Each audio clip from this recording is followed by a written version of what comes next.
Good afternoon, everyone. It's great to see everyone here. I'm going to go ahead and get started and welcome you to the Hoyt C. Hotto Lectureship in the Department of Chemical Engineering. Before I introduce our distinguished speaker today, I'd like to give you a little bit of the history of Hoyt C. Hotto and his legacy. Hoyt Hotto came to MIT in 1922 at the age of 19, having just received his AB in chemistry from Indiana University. He then got his master's in chemical engineering in 1924. And then from 1924 to 1925, he was the assistant director of the Chemical Engineering Practice School station in Buffalo. He then joined the department's faculty, and he was the assistant professor of fuel and gas engineering. And in 1941 became the full professor of fuel engineering. And finally, the first Carbon P. Dubs professor of chemical engineering, a position he held until his retirement in 1968. He then became professor emeritus, but he remained active in our department until his death in 1998. Now, Hoyt Hotto is remembered for his intensity and his intellect. His lectures aim to make students think. He made seminal contributions to the measurement of gas emissivity. He established the mathematical framework for the quantitative treatment of furnaces, the first systematic investigation of the laminar to turbulent transition in diffusion flames, and explored heterogeneous combustion. Professor Hotto was the co-founder, along with Bernard Lewis and A.J. Neerad, of the Combustion Institute, which is an international institute. And he was elected to the National Academy of Science in 1963 and the National Academy of Engineering in 1973, and received several notable honors, including the U.S. Medal in 1946, the AICHE Walker Award in 1947, and the Edgerton Gold Medal, and finally the Founders Award of the National Academy of Engineering. Now, Hoyt Hotto had a very broad interest in energy, and I talked a little bit about some of the areas he studied, including a great deal involving combustion technologies. However, his broad interests included sustainability and climate discussions. And with funding from Godfrey L. Cabot in 1938, he organized the world's first solar energy utilization research center.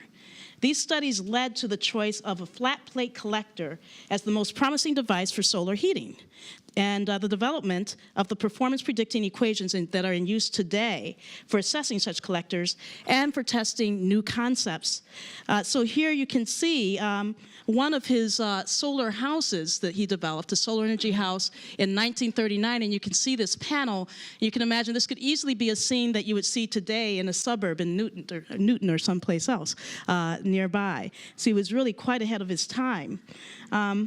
Professor Hotto maintained a balanced view of the significance of solar energy in national or world energy use, advocating the separation of emotional from logical inputs to the assessment of the prospects for the economic use of the sun as an energy source. He's a very relevant person even today, and actually his topic leads us to discussion of our current distinguished speaker, Ernest J. Moniz. Now, Secretary Moniz was born in 1944 in Fall River, Massachusetts. Yes, I did go back that far, Ernie. And he was the son of Georgina Moniz and Ernest Perry Moniz, both of whose parents were Portuguese immigrants from the Azores. He graduated from Durfee High School in Fall River in 1962, where he was a member of the National Honor Society. He then attended Boston College, where he received his Bachelor of Science, summa cum laude, in physics. He then went on to Stanford and got his PhD in theoretical physics in 1972.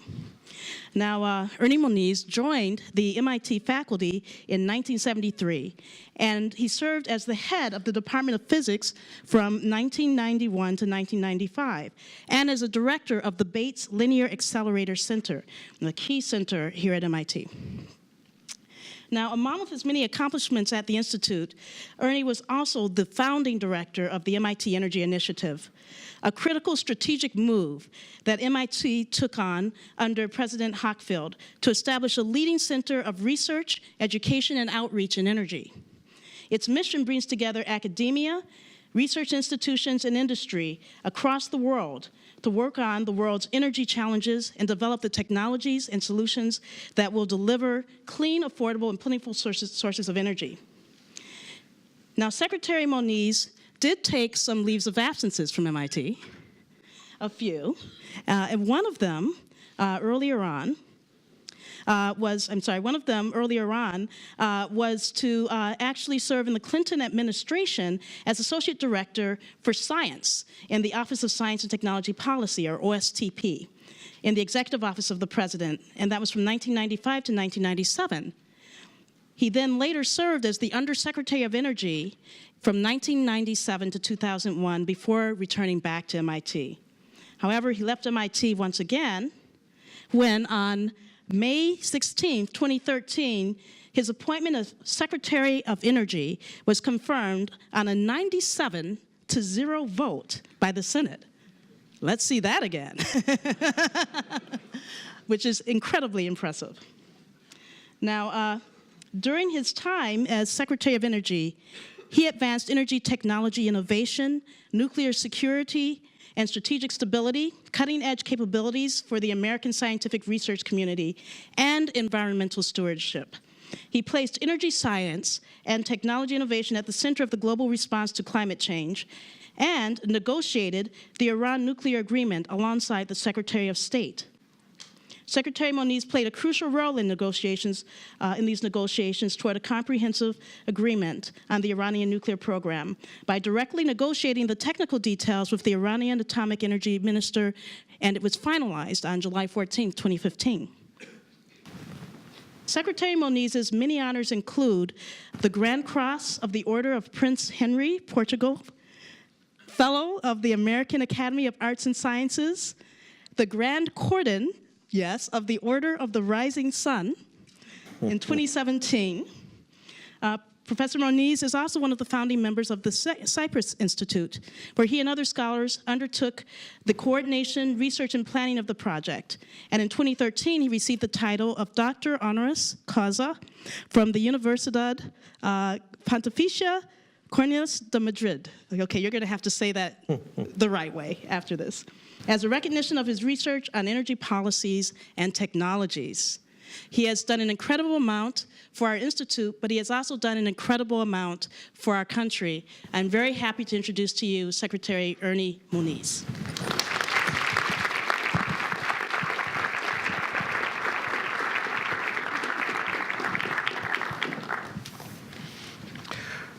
Well, Paula, the latter parts of that introduction do not make up for the cruel beginning in repeating all of those dates. Oops, what are we doing?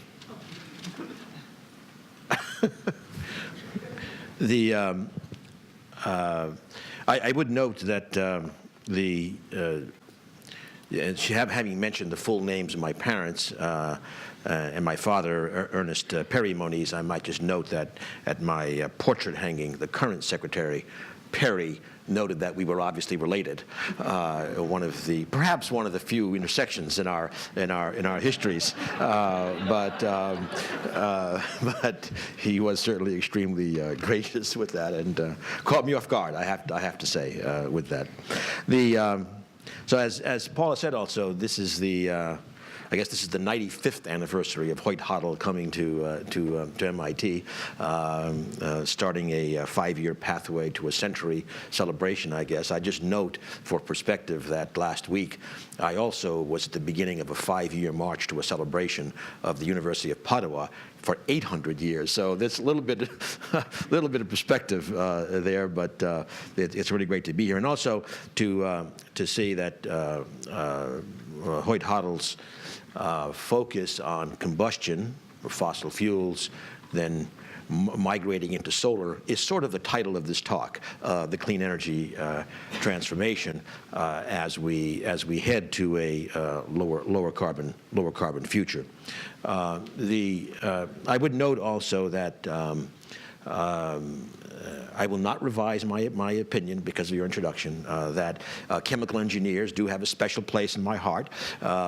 First, I have to say, former department head Bob Armstrong here, with Bob in 2005 at the urging of President Hockfield, who was then in office just like 1 month, something like that.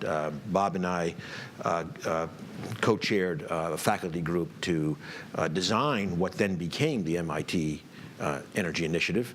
Earlier this week, in fact, I was on the stage with Bob for the 10th anniversary MIT Research Conference, and I was pleased to note that I was there for the first 5, and Bob's been there now for the second 5, in terms of really advancing, I think, what has been certainly probably much more successful than we had anticipated in terms of faculty engagement, student engagement across the campus, and I think MIT, certainly from my perspective of several years away, I think MIT is still viewed with MIT as a principal driver, not the only, but a principal driver of kind of the go-to place for the energy world in academia right now. Paula, as well, I want to say, now the current department head, in addition to other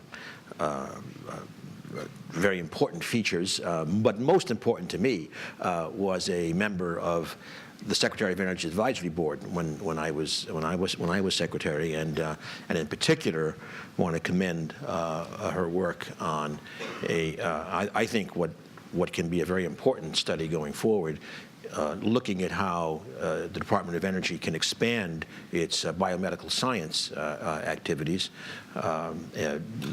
largely in collaboration with NIH. In fact, I can't resist saying, giving the advertisement that not widely known, especially among the students, I would guess, is that the Department of Energy was actually the originator of the Human Genome Project that was then properly assigned to NIH for the lead about 2 years after it started. And I say that because, and I think it's an important lesson also here, and it's kind of a reflection of MITE's focus also in trying to get lots of multidisciplinary work together, that activity in establishing the Genome Project was precisely because there was a vision of bringing together the tools that were developed in an entirely different arena, nuclear weapons, for example, large-scale computation, and other tools to the life sciences. And I think that's a characteristic that I think the more we can keep doing that, the more that we will make big differences. And in fact, the unfortunately, in my view, named cancer moonshot in the last year of the Obama administration that Vice President Biden led, I would posit, I'm going to go out on a limb, make a prediction, that when all is said and done in that, it was well funded by the Congress, when all is said and done, the DOE focus within that on big data analytics, large-scale computation, artificial intelligence, looking at heterogeneous cancer data sets, genomic, clinical, environmental, may end up being one of the most important initiatives there. And so anyway, I'm hopeful, and I think that kind of focus is really important. So let me turn to the subject at hand on the clean energy transformation. I'm going to use a bunch of slides first for a framework discussion, and then talk about a couple of areas that I think are going to be quite critical for the clean energy transformation going forward. The first, this is probably familiar to many. I mean, this kind of picture, the so-called Sankey diagram. For those of you who haven't seen it before, it's extremely busy. But what it is on the left, what you have is the primary energy sources. Note, this is not to scale. because if you add up the numbers, the fossil fuels are nearly 90% of the total, versus these, like solar, would not appear if we had this to scale 0.3 versus 240. But what it shows is the flow, if you like, of the various primary sources to various end uses, buildings, industry, transportation, including the intermediate stage of electricity generation. Now, this particular picture I want to emphasize is a global projection, not United States. It's a global energy projection to 2030, and it's also what is called business as usual. So this does not include potentially heroic climate policies, et cetera, to accelerate a transformation, okay? Now, there's several things here I think that deserve note. First of all, as I've already said, business as usual, fossil fuels would be predicted to have roughly the same percentage as they have today, and they have had for quite some time.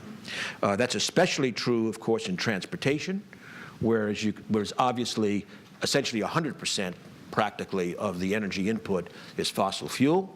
But it's also true for industry, where approximately over 80% of the inputs are coal, gas, and oil. Electricity into industry is up there. You will also notice that the transportation sector, okay, I should say the gray that eventually finds its way up here is the, if you like, unused thermal energy, and the transportation sector, if you follow the gray coming out of these boxes, is particularly inefficient in terms of its translation of the energy content into the final use. But something I really want to emphasize, because we're going to be coming back to this, I think, especially if you look at the U.S. profile, which would be quite different in its rack-up, industry is by far the biggest end user of energy globally. Part of that is what you might call CO2 leakage. As our economy goes into more and more of a service sector, manufacturing, heavy industry, steel making, et cetera, we all know has gone elsewhere. But also it's just the way the world works in terms of the energy uses. So industry, you can see, is actually larger than the sum of the other two major sectors put together, and that's going to be a very important part of our discussion about decarbonization.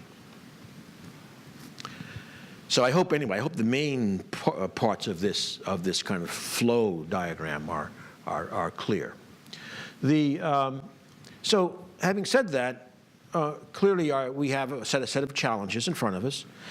Preeminent certainly is climate change risk mitigation. It's not my intent to go into climate change. I'm going to assume that we all are on the same page that global warming and climate change are something that's going to require very, very serious mitigation measures and, regrettably, adaptation measures as well, because in fact we are already seeing the impacts of global warming. And the real question is, what is the pace of change going to be? Because with climate change, we all know there's a clock that's ticking. Greenhouse gas concentrations build. There's a lot of inertia in the system. And frankly, what we need is to at least largely mitigate the impacts of global warming, will be a very significant decarbonization on a generational timescale, an unheard of timescale, frankly, for an energy system transformation of this scale. Secondly, and very important is how we think about this, is we have to think about meeting the energy service needs of 9 or 10 billion people by mid-century. It's only just over 3 decades away. And That will include the continued major urbanization. You know, we passed 50% urbanization, according to the UN statistics, early in this century. But the projections remain about 70% urbanization by mid-century. Roughly speaking, add 3 billion people to the earth and put them all in cities. Now, it isn't the same people, but, you know, but that's kind of the idea. So unless we understand the scale of the demographic challenge, it's going to be very hard, I think, to meet the energy challenge. Now, there's also the issues of energy security. I don't want to, I'm not going to spend time on this today, but I'll just say here that, frankly, stimulated by the unfortunate Russian incursions in Ukraine in early 2014, it led to the industrialized countries, specifically through the G7 principally and the EU, to rethink through what energy security is about. I could argue that there has not been a serious thinking about that since the oil shocks of the 1970s. This is a very different energy world, and all I will say for this purpose is that these countries together came forward, put forward a modern view of energy security that, not surprisingly perhaps, had the clean energy transformation, efficiency and low carbon, as central to an energy security posture. Again, when you think energy security, certainly in the 70s, it was all about carbon. It shouldn't be surprising, but I think the point is that these drivers are now have kind of formally come together in terms of commitment, at least of the industrialized countries. So let me say a little bit more about the population challenge. This graph shows the populations today and in 2050, projections of 2050, of the countries expected to be the 20 most populous countries in the world. India, not surprisingly, adding 500 million people, the largest at mid-century, surpassing China. You can study this for a long time, but let me just point out a couple things. One is, I think few who hadn't looked at this would have guessed that Nigeria is projected to be the third largest country in mid-century, slightly ahead of the United States. The United States, in turn, the only large industrialized country predicted to have a population increase. If you look up there, first of all, there's very few industrialized countries on that list, but Germany, Japan, shrinking populations. Russia, if you call them industrialized, whatever, shrinking population. So you know, these demographics are really important in terms of understanding what the challenges are going to be. And if you look at the countries on that graph that are projected to grow by more than 50% in the next 35 years, there's 5 of them. One is Pakistan. The other 4 are Nigeria, Congo, Ethiopia, and Egypt.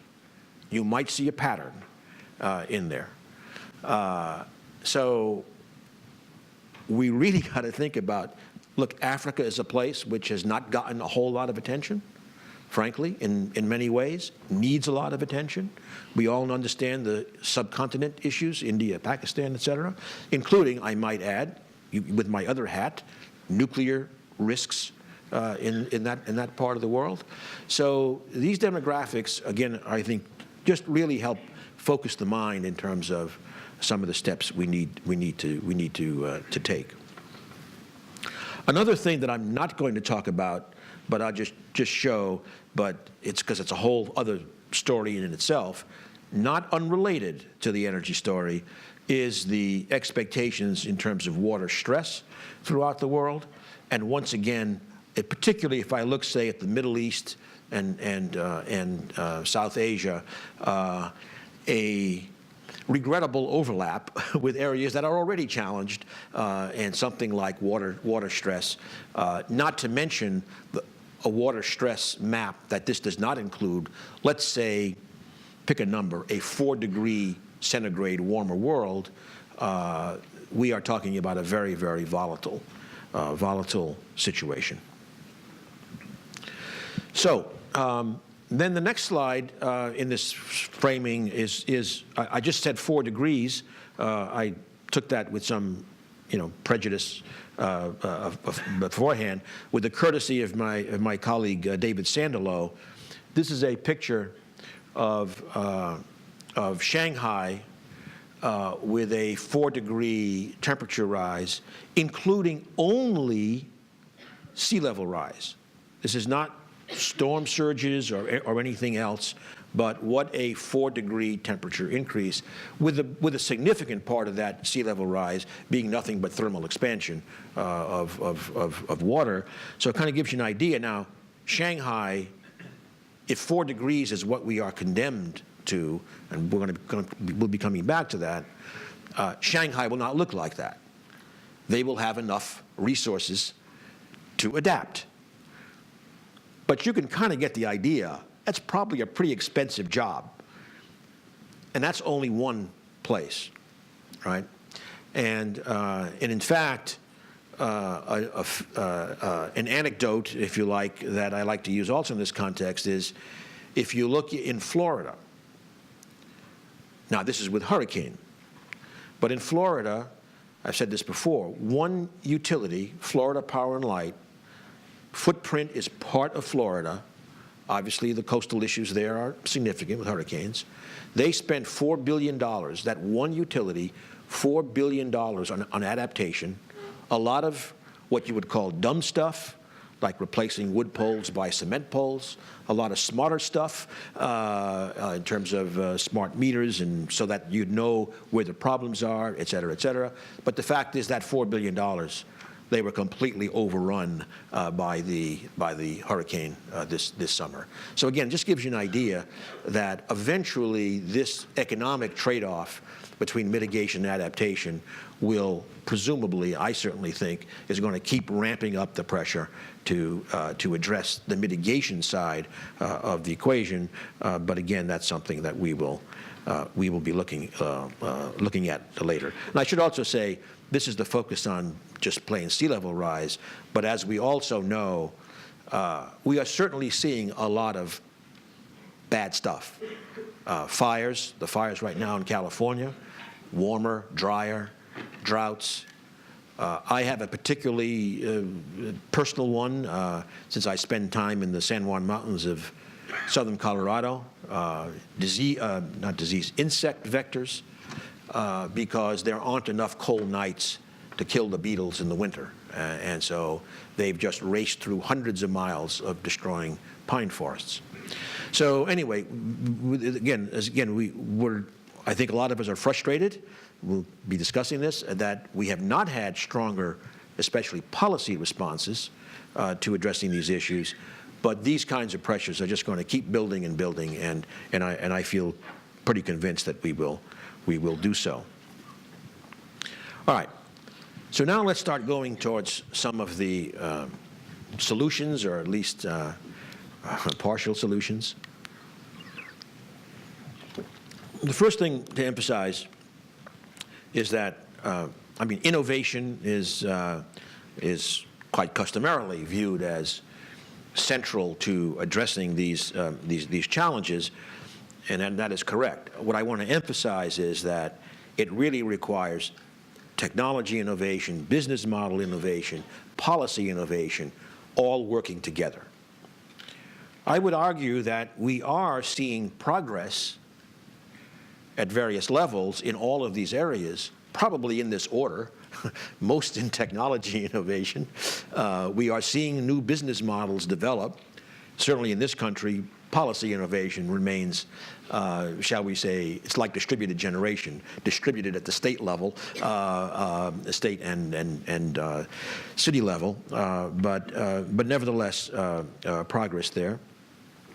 And obviously the Paris Accord was, I don't know if we call it policy per se, it needs to be translated into policy, but the Paris Accord was a very important first step and I do emphasize first step in moving forward.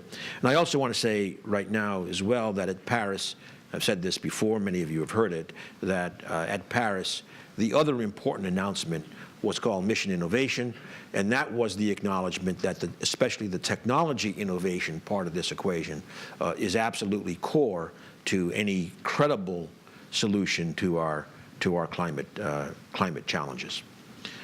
On business model, and I'll come back to this later, on business model, I would just add that it's not only the business model innovations of incumbent companies, but there's going to be a very interesting interplay between incumbents and, quotes, new companies in the energy space coming in.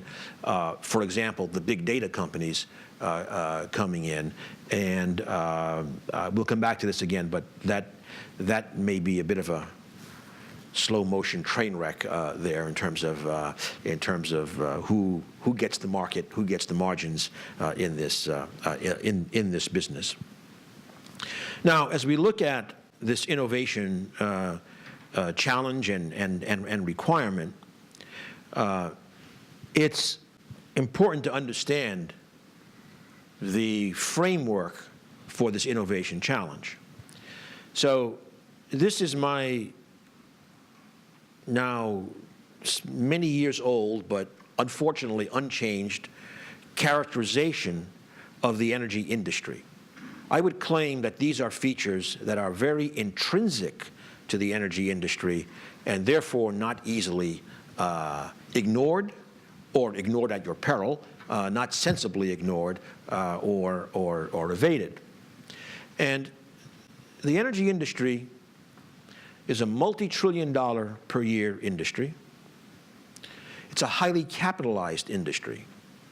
It's a commodity business almost exclusively, meaning, like, for example, electricity doesn't matter whether it came from a coal plant or a solar plant. It's an electron, turn on your lights.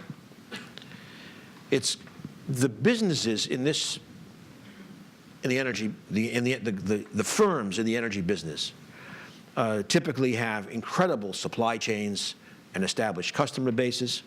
I mean, when you think about the supply chain that delivers a barrel of oil halfway around the world and the cost of doing that, it's really quite remarkable. Energy obviously provides essential services for everything we do.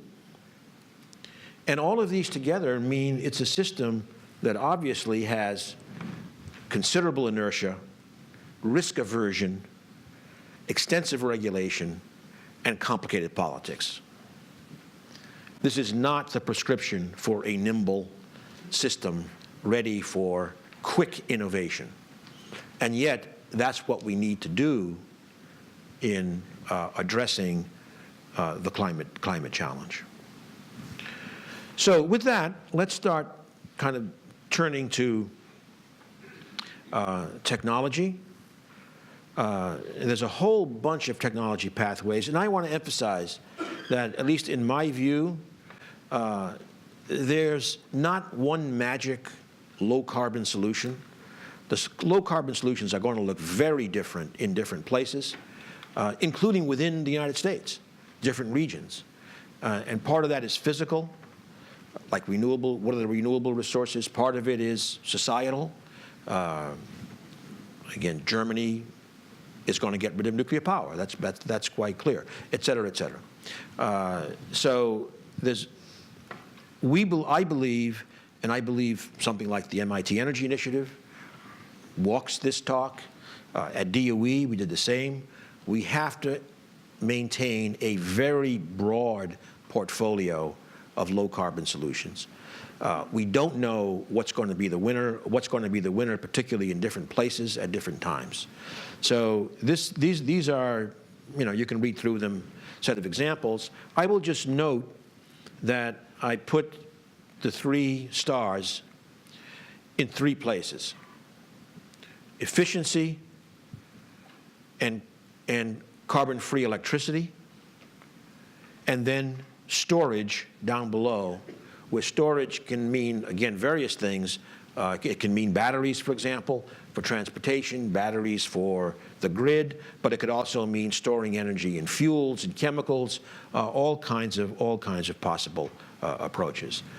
The efficiency and the carbon-free electricity are triple-starred because I have never seen any credible scenario of reaching our goals that does not have major success on demand reduction, energy demand reduction, and on decarbonizing the electricity sector. That then has a follow-on that we need to electrify as much as we can of the other sectors. But now remember that industry box in the very first slide, that big box with over 80% fossil fuels. Those fossil fuels creating, for example, very high temperature process heat.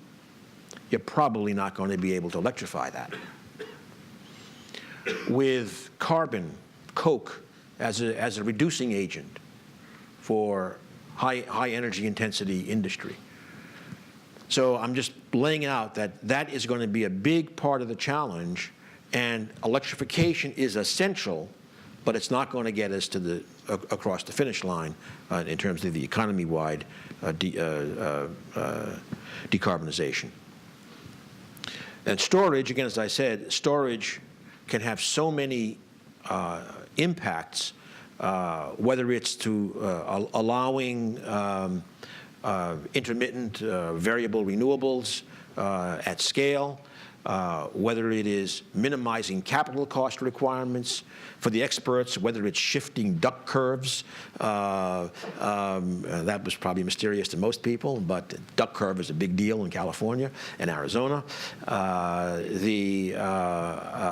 Whether it's in the end going to a fuel system that can serve the broad transportation and industry sectors, big deal in energy storage. And again, here at MIT, there's certainly lots and lots of activity in different elements here. Actually, I might have to say I should have said earlier that I had a good opportunity just before this to meet with quite a few of the graduate students in chemical engineering and hear what they're doing. And this is kind of the agenda of what many of them are in fact doing, both on the I would say on the well, maybe even especially on the fuels side and the various ways of addressing that, but carbon capture and all of these technologies. So again, just a tremendous amount of work going on here at MIT in these areas. But before leaving this slide,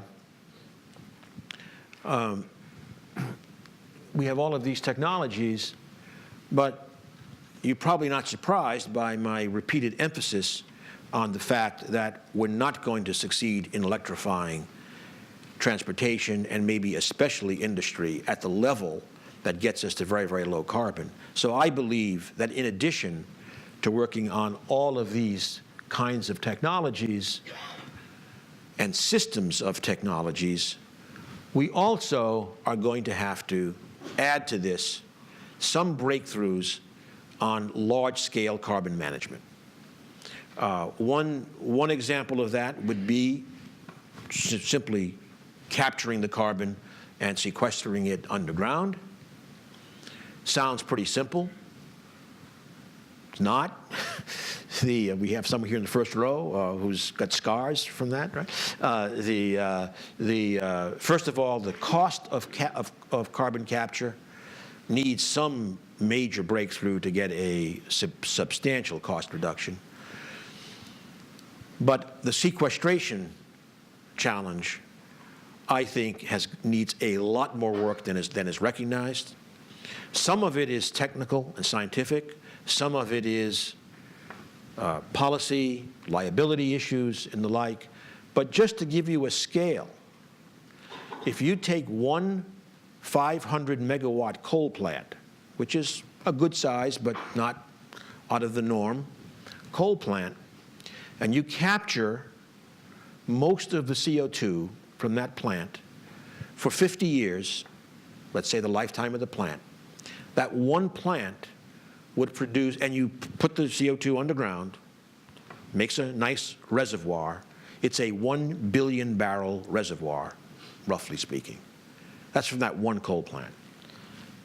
Materially, globally, you'd like to have 1,000 of those, 2,000 of those. You get an idea. We're talking, the energy system has an enormous scale, and anything you do to manage the carbon at this scale is massive. It is the same, it's not surprising, it's the same scale as the global oil industry. So that's the nature of that particular challenge. But maybe there's a utilization pathway. Use the CO2 instead of putting it underground. Fuels, my wonderful chemical engineering friends, once again, fuels would be an obvious place. There are very few places where you have the scale to use that CO2 and make the material difference that we're talking about. So various ways of going to fuels, including exotic ways, like with sunlight and water. Who knows? I mean, no law of physics is violated. But getting that to happen, and to happen at scale and economically, is an enormous scientific. It's a multi-decadal challenge. I mean, to see if that will work. Of course, there can be biological approaches, modifying the terrestrial environment to take up much more CO2, getting a little bit more dodgy. There can be, you can in principle remove CO2 from the atmosphere. Looks to be a little bit expensive, et cetera. But we are going to need some very basic science and engineering to address large-scale carbon management. I am convinced we need that to supplement these other technologies for the deep decarbonization that we want. Just to give you an idea, again, still in this, how am I doing? Ooh, I better hurry up a little bit. This, by the way, this is global energy investment in 2016, nearly $2 trillion. What I want to emphasize is that actually the oil and gas sector had a substantial decrease, whereas electricity and look at renewables, $300 billion, grids, $300 billion. There's a lot of investment flowing in these areas towards the transformation that we are talking about. And then next, again, from the point of view of some of these technologies and the renewables in particular, this is a DOE curve from a report called Revolution Now that shows normalized to the cost in 2008, the cost reduction of photovoltaics and batteries and onshore wind and LEDs. I think here the big story in the end, clearly the drop in wind and PV prices, very, very important. But the big story, I think, is the enormous progress on storage. We still need at least another factor of 2. But I think, again, for reasons I said earlier, the storage costs the storage is a really central technology. And I'll just note, in terms of what's happening out there in the world, there was a really surprising, at least to me, surprising announcement in June that the utility in Tucson had signed an agreement for 20 years to have built a 100-megawatt solar farm, a 30-megawatt, 120-megawatt-hour storage facility, and with subsidies, paying what they called substantially less than 4.5 cents a kilowatt hour for the combined solar storage facility. MIT calculations have unwound that to maybe 9 cents without subsidy, but that's a dramatic reduction. It's got to go farther, but this is a big deal. And so this is coming, and we just got to keep pushing on that going forward.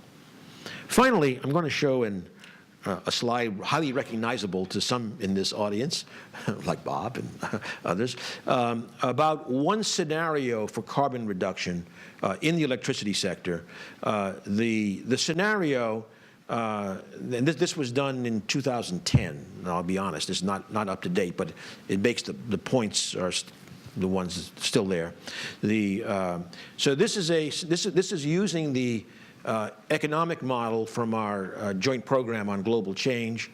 It's a global general equilibrium economic model, and the scenario chosen was to impose a carbon price on emissions adjusted so that it would lead to a 50% reduction in carbon dioxide emissions by 2050 in the industrialized countries, by 2070 in the large emerging economies, and not at all in the least developed countries. So that just gives you an idea of the scenario. And of course, many would say 50% isn't enough, that we need more than that, but this is what this particular picture is. And then this shows the U.S. power sector. This should not be surprising in general terms. If you want to get to low carbon, 50% in the economy, you got to do better than that in electricity. Electricity is the lead horse. You have to have demand reduction. I should have said, the top here is what you would get without this carbon price, and this would be the amount of demand with the carbon price. Notice it's flat. Coal, the most carbon intense, goes out. You know, we can argue. I mean, I wouldn't believe these dates with great precision, but over a couple decades, coal goes out. Gas, which is carbon light, kind of fills in for a while until it becomes too carbon intense, goes out, but like 30 years later, and then forget the exact breakout here. This all has to be zero carbon electricity options. What exactly dominates will depend upon costs and other factors, but basically it's pretty obvious. You transition from high carbon, low carbon, no carbon, and that's the idea. What's interesting is we're kind of on track with this. Coal has been reduced from 50% to nearly 30% in terms of its market share. Gas has gone up from 18% to 32, 33%. Renewables are growing. Nuclear is the not-so-good story at the moment. And we'll come to that in the next slide, which shows the actual capacity additions in the United States. And as you can see, let's say in all of this period, the gray is natural gas. Then we have wind, and we have solar, the yellow. Basically, that's everything that's being done: gas, wind, solar. This is one nuclear plant that came on in 2016, and TVA. These are the projected nuclear plants in the Southeast, half of which have now been canceled. So right now, the options may be narrowing a little bit. We can talk about what I think are possible pathways in nuclear, but that's the general idea: high carbon, low carbon, no carbon. And we are on this path even though we have not had federal policy, but because of the market dynamics of cheap natural gas. For those of you who want to be inflamed, it's called fracking. That has led to over 60% of our carbon reductions by displacing coal. But we cannot expect this dynamic to persist forever, we're going to have to move to where we get some policy in place to keep us going. Okay, so let me, and by the way, this slide is only additions. It does not show the coal plant closures, which are many, and the nuclear plant closures, which are a few, all under the pressure of natural gas and renewables there. So let me talk now a bit more now about two areas in closing, but more specifically. One is, again, we've made a big statement about the electricity sector, and so I want to comment about that. It's obviously central.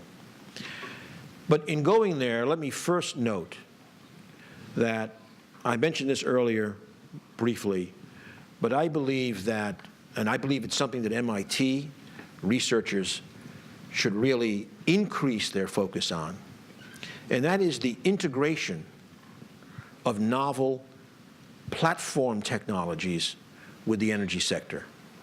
We already mentioned IT. IT is obviously critical, and I'll return to that specifically for the electricity sector. But I would say it's IT, and it's also the IoT, the Internet of Things. Everything has got an IP address. Everything uses electricity. We'll come back to business model issues there. AI, machine learning, and decision-making. Decision-making, especially at very short timescales, is absolutely critical. Large-scale computation, including, I'm thinking here far out, including quantum computing, which could be central to the cybersecurity threats. Additive manufacturing. Additive manufacturing can be absolutely critical for capturing the high-margin parts of a supply chain. It has impacts by minimizing the worker value in a product. That could work to U.S. advantage. It also leads to challenges, of course, in terms of addressing worker needs. It also provides the possibility of tailoring products to a much more localized customer base. And we'll be coming to that for energy specifically.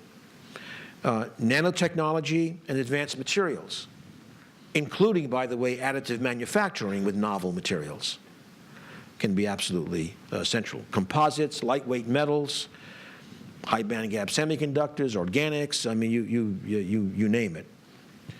CRISPR, gene editing. We hear about it in medicine, obviously. Lots of opportunities here. In fact, for those who don't know, an interesting story is that the biotech revolution in like 1980, 81, to a large extent was influenced by the oil shocks. And it was going to be about fuels until it was found that it was a lot easier and more lucrative to make drugs. Well, maybe now we need to take some of this back to energy in terms of all kinds of bioapplications. So these are big technology developments, and I think in the energy space, we don't think enough about the way to integrate these into meeting our challenges. So so now electricity and specifically, clearly there are the technology challenges we've already talked about. They can be in generation, they can be on the bulk transmission grid, synchrophasers, and distributed decision making. Then we go to the distribution end, and behind the meter, that's where the Internet of Things comes in, and the whole system integration. But those technology developments that are happening and will continue to happen, I think, are relatively simple compared to the business model challenges that are raised. You saw in that picture the expectation and the fact, actually, that the electricity sector has got flat or declining demand. The utilities are faced with that. At the same time, they're faced with distributed generation, with renewables, with two-way flows on the wires, all kinds of challenges. Think of that in the context of that characterization of the energy industry I gave earlier. They got a problem. They are feeling a lot of stress. There's a lot of experimentation going on, especially going behind the meter in terms of managing energy services and providing new services for customers. The focus is less on the electrons to be delivered than it is on the infrastructure supply and bundled services. Who's going to do it? This is where policy and regulation come in. The regulators have a lot to say with this. Until recently, the regulators, slight exaggeration, more or less said, utilities, you can't go behind the meter. Now they do, and there's an irony. Rather than the big utilities, many of whom are regulatorily challenged, including in this area, where we have virtually no smart meters compared to other parts of the country, for example, you go to things like city-owned utilities, without the constraints, they've got a lot more experiments going on, going behind there. Who is going to be the winners in this is going to be very interesting. The players are the utilities, the technology providers. I note, for example, GE, in moving to Boston, announced why. They wanted to be close to an IT hub. And the big data companies. Amazon bought Whole Foods to get into a commodity business, groceries. A lot of cross-selling, a lot of information. Well, electricity is a commodity. It's what I said earlier. Google bought Nest, a smart thermometer, to start getting behind the meter. So this is going to be a very interesting interplay of very different players, including those who have historically not been involved in the energy business. This is going to happen. It's only a question of who does it, exactly how it occurs, et cetera, et cetera. And in fact, the information collected behind the meter will itself be an important commodity with possibly higher margins than the electrons have. I would just say that in ending this discussion, and I have one more to talk about, let's also think about those 10 billion people. We know that in some areas, like mobile phones, there was a genuine leapfrog opportunity. I think we need to think about that in this context as well. It may not be quite the same services for that family in Congo as one of the fastest growing places as here. But this idea of bringing a bundle of services, IT enabled, maybe distributed generation enabled, is something that we need to think about as an important opportunity, but also an important piece of really serving the world better than we are today. But as I said, this is all very interesting. I don't think what I've talked about so far will take us to 2 degrees, which is the internationally accepted goal. Because again, I'd have to say that if we don't change our direction and up the ante, increase the Paris goals dramatically, we're probably heading to that 4 degrees that I used earlier. So industry, as I said earlier, is a big part of this. So let me just end by saying this is a big change that I don't know if it'll happen. I mean, the last one's going to happen. That's clear. It's happening now. It's going to happen. But maybe it's time, and I have to admit, I would fall into the category of the sinners here. Maybe it's time to revisit the idea of a big hydrogen economy. An energy economy really built around the simplest elements of energy carriers, electrons and hydrogen.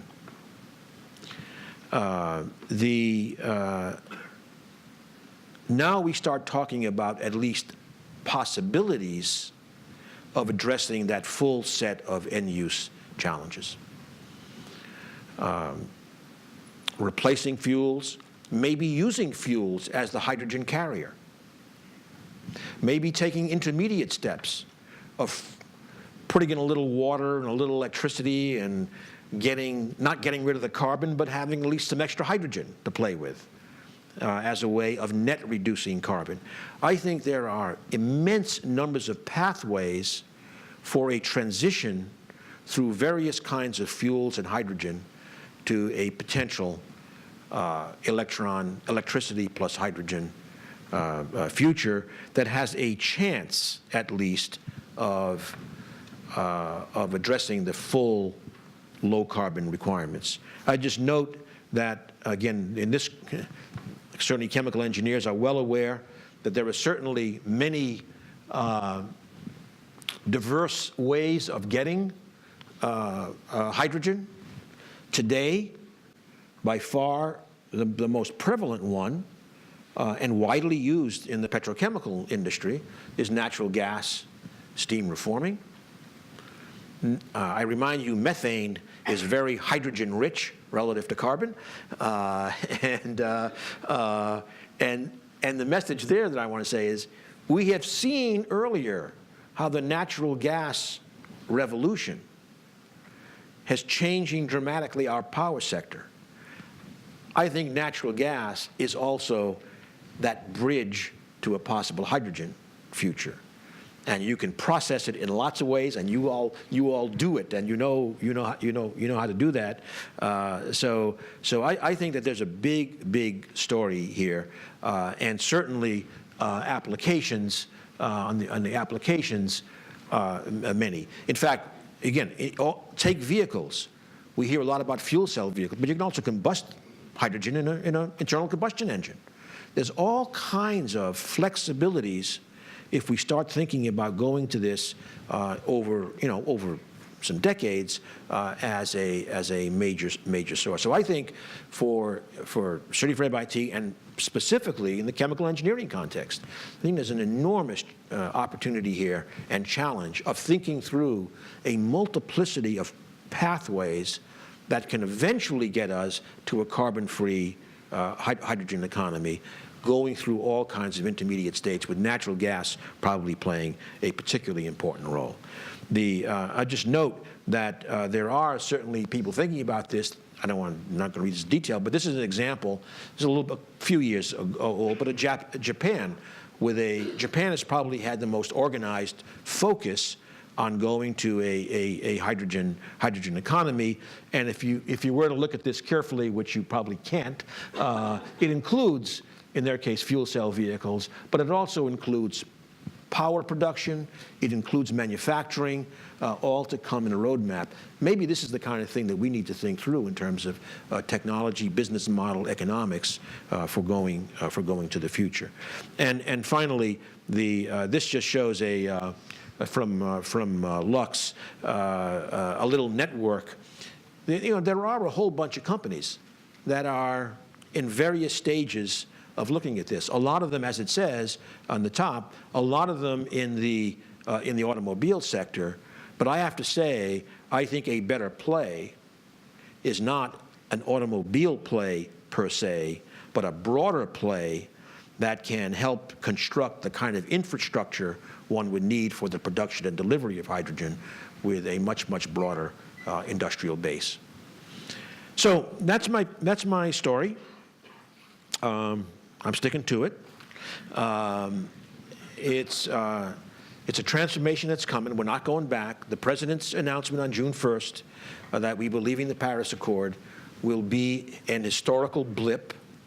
It will makes life harder, slows some things down, a few bumps in the road, but we're going to the same place.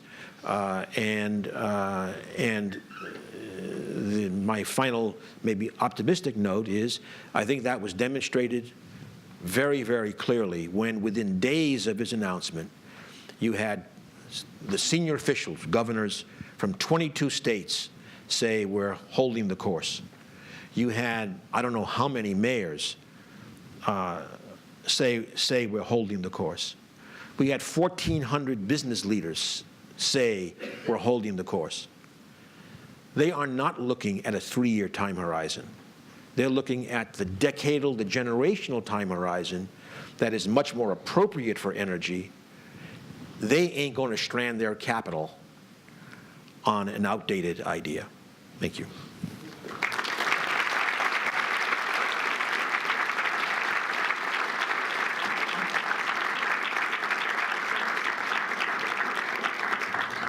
Thank you so much, Secretary Moniz. Before we launch into questions, I wanted to just very briefly give you the Hato Lecturer Silver Bowl. It is a Revere Bowl made here in Massachusetts. Let's see if we can get this out.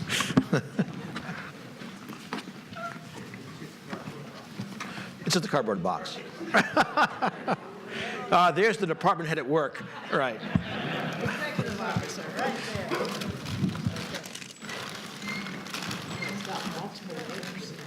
Oh. It's beautiful tissue paper. All right. Oh, it's a helmet. Oh, thank you. That's great.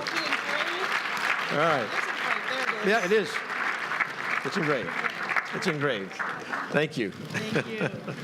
We're going to open up to questions. We're going to open up to questions from the audience. I'm going to try and get you with this microphone. If not, we will try to repeat your question. So questions from the audience. Let's one up there. Oh, yes. Raise your hand. Ah, there. Don't you have students for that, Paula? If there's a volunteer to help me, I will take it. So thank you very much for this review. Going back to the most scalable baseload solution, which is nuclear, how do you think you can educate the public or sway public opinion to be more pro-nuclear as a green, scalable, good solution? Well, first of all, I don't think it's about, the first order of business isn't about selling the public, it's about getting the cost down, and getting schedules under control. In China, there, I think, are 24 plants right now physically under construction, many more planned. South Korea has built plants with quite reasonable economic performance. Unfortunately, both the European and the American experience of these last years has not been good. It's very hard to see another gigawatt plus plant being ordered until there's a lot of shakeout of cost and schedule, which will probably have to occur internationally.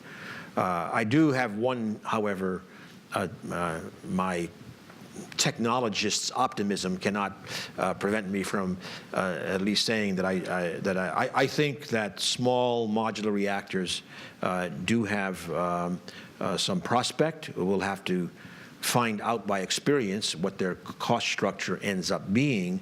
So small modular reactors are, it can be a light water reactor, as is currently going through the NRC licensing process.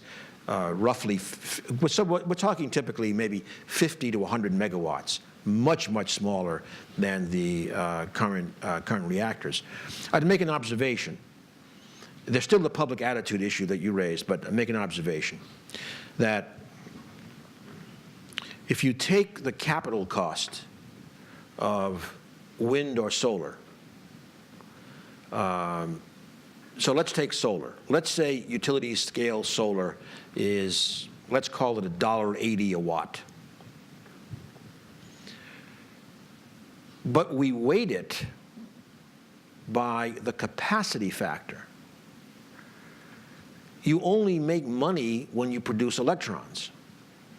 So let's call it a 20% capacity factor, which I think is a little on the generous side at the moment, versus nuclear, which is 90% capacity factor. That's a factor of 4.5. I multiply $1.80 by 4.5, I get $8 a watt. That is in the ballpark of nuclear. I mean, certainly after the first one gets built, it should be even a bit lower than that. So my point is, the properly weighted capital cost is not terribly different The nuclear, of course, you buy other issues like the spent fuel disposal. But on the solar, there are some disposal issues that have not yet, or batteries for that matter, that have not yet been fully internalized, shall we say, in the cost.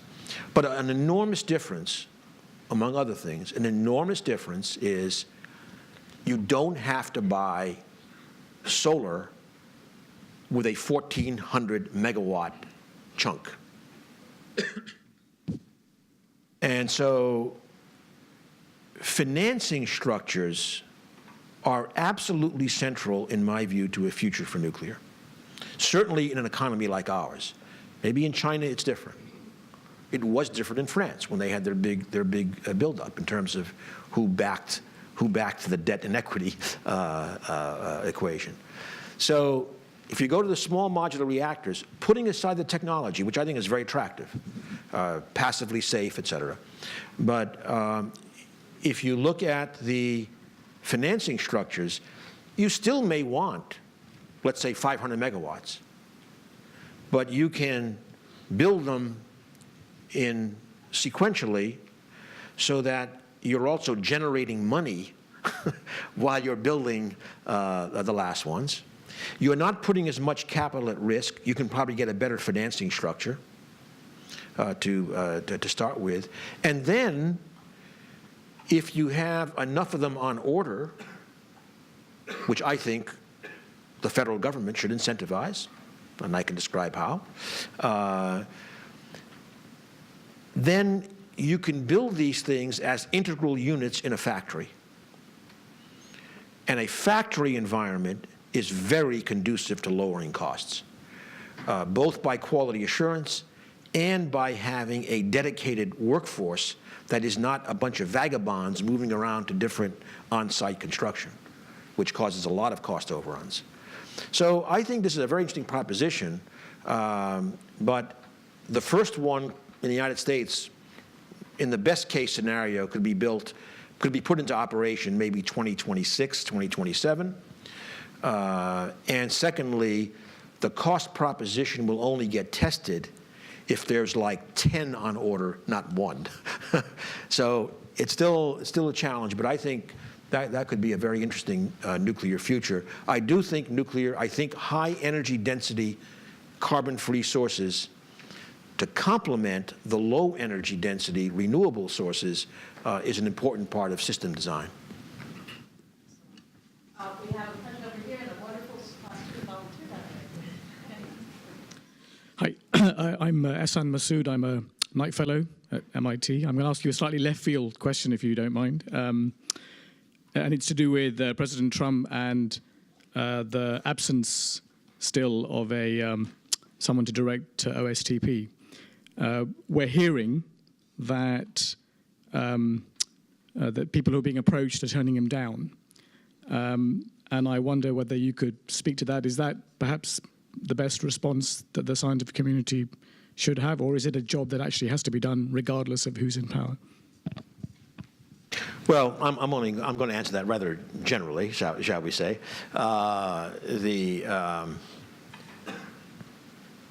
First of all, I certainly believe that, not surprisingly, that having good science, good technically grounded advice only becomes more and more important as the years go on, as we see the kinds of issues that we are dealing with. And so having the science and technology advisor of the president, also known as the director of OSTP, in place with a staff is important. There's no staff either to speak of right now, complete demoralization, obviously, in the absence of a leader. But I have to say, I'll be honest, and I'm not going to make a judgment, that you have to have a recipient for the advice. And look, it doesn't. When I was in OSTP, President, it was in the first term of President Clinton. To be honest, I mean, the president was interested, but it was the vice president, Al Gore, who really used OSTP and the office. He was very interested, and so he was the kind of the conduit. So it didn't have to be the president; it was the vice president in that case. With Obama, and I was on in the first term, I was on PCAST, the President's Council of Advisors, Science Technology, and it's unbelievable. He came to just about every quarterly meeting of OSTP because he wanted to have that advice. Well, you can imagine that got us a little bit more excited. And we were willing to work like hell, frankly, because, the president clearly wanted to hear this. So, somewhere, I mean, if there isn't somebody who wants the advice, it's not going to be very effective. And that may be, I don't know, but if I take at face value what you said in terms of difficulties at attracting someone, that could be part of the story.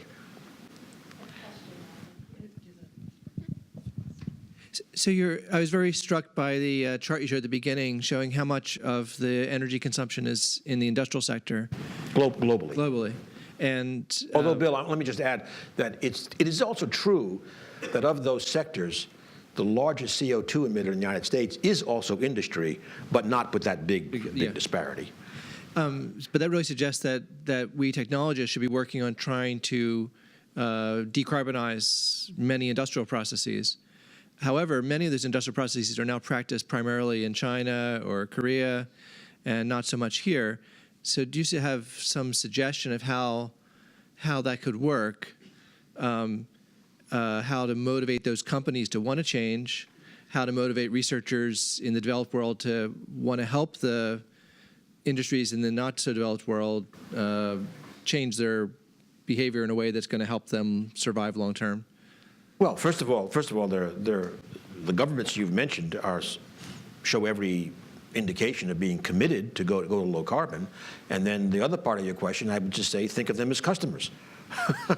It'd be great technology to export, and if the world does go to either carbon pricing or some way of addressing carbon, well, that's going to be a competitive issue for them as well. In addition, and I'm not sure where I actually stand on this because I don't understand it well enough how you actually implement it, but of course California is now moving towards procurement criteria, including supply chain carbon emissions. Apart from the idea of I have no idea how to actually do it, but that's another direction that may happen more, in particular, if the world ends up with some countries, especially big market countries, really seriously taking carbon reductions and finding that big supplier countries are not, then I think inevitably you will see some attempt to make that happen. Because, you then, it makes no sense unless you can get the supply chain decarbonized. And there's no other way to do it than to charge, or everybody kind of pitching in, I would say, Paris-like. Yeah.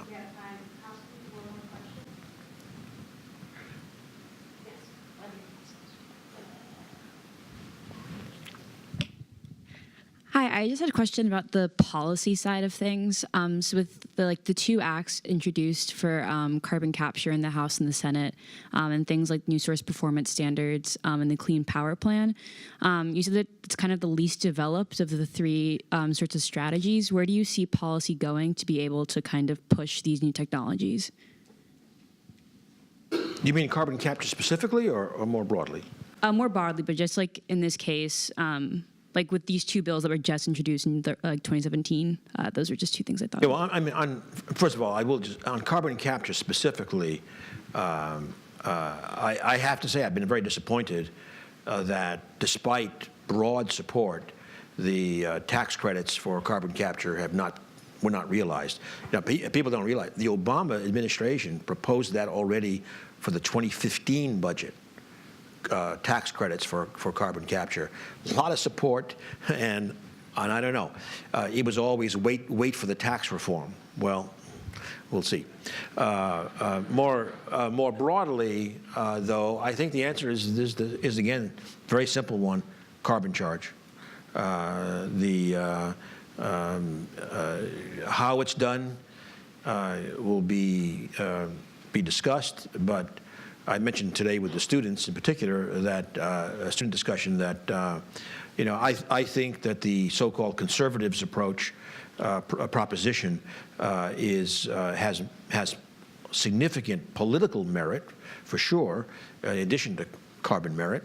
So specifically, that group, which is in some ways led by George Shultz, who was also the chairman of MITE's External Advisory Board, a few other notables like Jim Baker, Hank Paulson, and others, they propose that one puts in place a carbon emissions charge starting around $40 per ton.